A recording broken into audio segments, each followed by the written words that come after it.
Doraemon की कहानी गलती से बन गई थी। साल 1969 की बात है, जब जापानी लेखक फूजी अपनी नई मांगा सीरीज के लिए आइडिया ढूंढ रहे थे, लेकिन उन्हें राइटर्स ब्लॉक हो गया था। मतलब वह चाहकर भी कोई नया और दिलचस्प आइडिया सोच नहीं पा रहे थे। इसी दौरान उनके मन में एक ख्याल आया, काश मेरे पास एक ऐसा रोबोट होता जो मुझे आइडिया दे सकता। उसी दिन एक और मजेदार घटना हुई। जब वे घर में चल रहे थे तो उनका पैर उनकी बेटी के रोली पोली टॉय से टकरा गया, और संयोग से उसी दिन उन्होंने अपने घर के पास बिल्ली की लड़ाई की आवाजें भी सुनी। इन तीनों चीजों, रोबोट का आइडिया, रोली पोली टॉय की राउंड शेप और बिल्लियों की लड़ाई की आवाज को जोड़कर उन्होंने एक नया कैरेक्टर बना डाला। एक ऐसा रोबोट जो दिखता तो बिल्ली जैसा था, लेकिन उसका शरीर रोली पोली टॉय की तरह गोल मटोल और राउंडेड था। जापानी भाषा में आवारा बिल्ली को डोरा नीको कहा जाता है। इसी से इस नए कैरेक्टर का नाम बना डोरेमोन।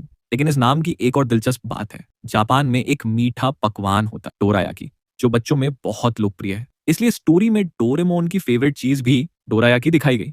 यह कहानी मुख्य रूप से चौथी कक्षा के बच्चों को ध्यान में रखकर बनाई गई थी।